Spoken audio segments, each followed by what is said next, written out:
Si on résume, la Charte de la langue française a été adoptée en 1977 pour faire du français la langue normale et habituelle du travail, du commerce, des communications, de l'éducation et des affaires au Québec.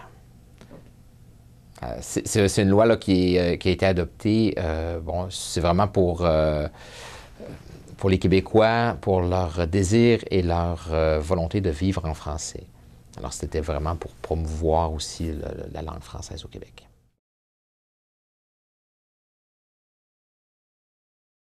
Si on regarde, bon, avant 1977, même, bon, si on va un peu plus loin que ça, là, dans les années 50, les années 60, il y a plusieurs facteurs qui ont fait en sorte que une loi est devenue nécessaire. Par exemple, les commerces à Montréal, entre autres à Montréal. C'était pas toujours facile de se faire servir en français. Alors que pourtant, 80% de la population québécoise est de langue maternelle française, ils avaient donc de la difficulté à se faire servir dans leur langue dans des commerces. L'accès à l'emploi aussi, à des postes supérieurs à l'emploi, pouvait être difficile.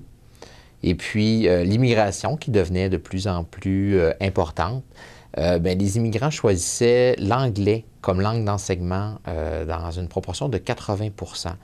Alors, c'était évident qu'avec cette proportion-là, on se dirigeait vers une augmentation massive du nombre d'anglophones sur une longue période au Québec. Alors, ce sont des raisons pour lesquelles la Charte a été adoptée.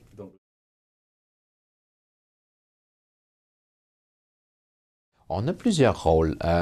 Évidemment, on a tout d'abord un rôle d'information. C'est important d'informer les entreprises de leurs responsabilités, de leurs obligations, parce qu'on ne peut pas demander aux entreprises de connaître toute la loi par cœur.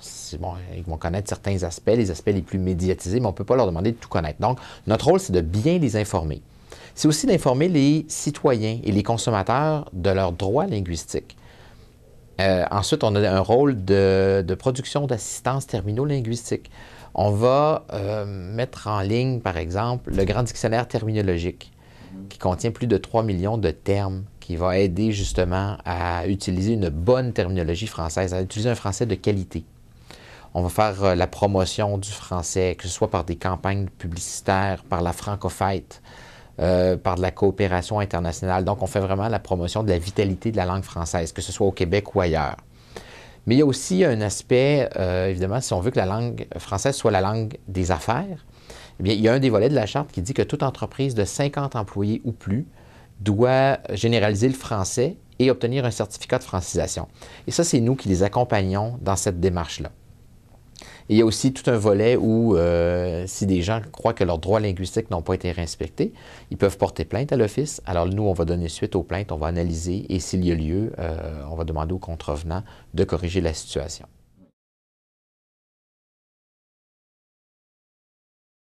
En fait, la Cour a répondu à des arguments comme ça au fil des années, parce qu'évidemment, la Charte de la langue française, quand elle a été adoptée, il y a des différents articles de la loi qui ont été contestés devant les tribunaux. Certains ont dû être modifiés, alors que dans d'autres cas, les juges ont jugé valide la position du Québec de se doter de lois pour protéger sa langue. Alors, dans le cas comme je vous disais, dans le cas de la langue française, elle constitue une minorité en Amérique du Nord. Et puis, comme la protection de cette langue-là est importante et que par les lois linguistiques, on est capable de le faire sans brimer vraiment les droits individuels, sans brimer justement les droits de liberté d'expression. C'est-à-dire qu'on peut restreindre en partie ces droits-là, mais sans vraiment les brimer complètement. Alors, je vous donne un exemple. Auparavant, l'affichage public, lorsque la Charte de la langue française était adoptée, on demandait à ce que l'affichage public soit uniquement en français. Cet article-là a été contesté devant les tribunaux. Et puis, ce que les juges ont dit, c'est qu'il est permis, donc justement, de restreindre un petit peu, c'est-à-dire on peut demander à ce que le français soit nettement prédominant dans l'affichage. Par contre, on ne peut pas complètement effacer l'anglais ou toute autre langue que l'anglais, toute autre langue que le français du paysage au Québec. Donc, une autre langue est permise, mais c'est possible de le faire si le français est nettement prédominant. Donc, voyez-vous, même les juges donnent de la validité à la loi en faisant des choses comme ça. C'est-à-dire, parfait, on peut restreindre un petit peu les droits en autant que ça ne va pas vraiment complètement brimer la liberté d'expression.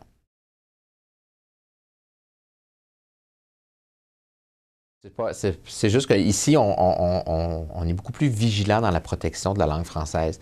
On la défend de façon un petit peu plus soutenue, je dirais. Pourquoi? Parce qu'on sent une menace à la langue qui est plus présente, du fait que tout le reste du continent est anglophone, je dirais, à l'exception du Mexique, mais qui, bon, maintenant, ce sont des partenaires aussi commerciaux, mais pendant très longtemps, ça a été le reste du Canada et des États-Unis qui ont été et c'est encore les États-Unis et le reste du Canada qui sont les principaux partenaires commerciaux. Donc, de ce fait-là, les touristes qui viennent au Québec aussi, qu'est-ce qu'ils veulent voir? Ils veulent avoir un petit goût d'Europe, mais sans aller en Europe. Donc, ils viennent à Montréal et ils trouvent ça intéressant de voir qu'on a préservé cet aspect-là. Puis, il ne faut pas oublier que la langue, ben, c'est au cœur de notre culture, c'est au cœur de qui nous sommes et c'est donc très, très important pour nous. Si on ressent plus le besoin de la défendre ici, c'est justement en raison de notre statut minoritaire. En Europe, ben, ils ne se sentent pas menacés. De un, ils sont beaucoup plus nombreux. La France compte beaucoup plus d'habitants que le Québec. Et les pays qui sont voisins de la France parlent différentes langues, que ce soit l'espagnol, l'allemand ou l'anglais. Ce n'est pas que de l'anglais qui est autour.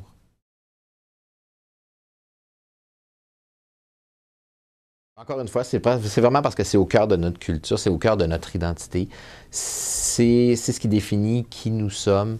Le Québec est souvent considéré comme étant différent du reste de l'Amérique du Nord. Et c'est pas seulement en fonction de la langue, mais encore une fois, c'est au cœur de notre identité. Mais justement, s'il y a des entreprises de création qui viennent s'établir ici, c'est parce qu'ils vont retrouver quelque chose, une saveur qu'ils ne vont pas retrouver ailleurs en Amérique du Nord, que ce soit là, dans la qualité de vie, dans l'architecture, dans les goûts, par exemple, dans les restaurants. Donc, Montréal et le Québec ont une réputation d'être différent du reste de l'Amérique du Nord. Et c'est pour ça que c'est très important pour nous, parce que c'est vraiment, ça vient au cœur, ça vient nous chercher là, directement au cœur.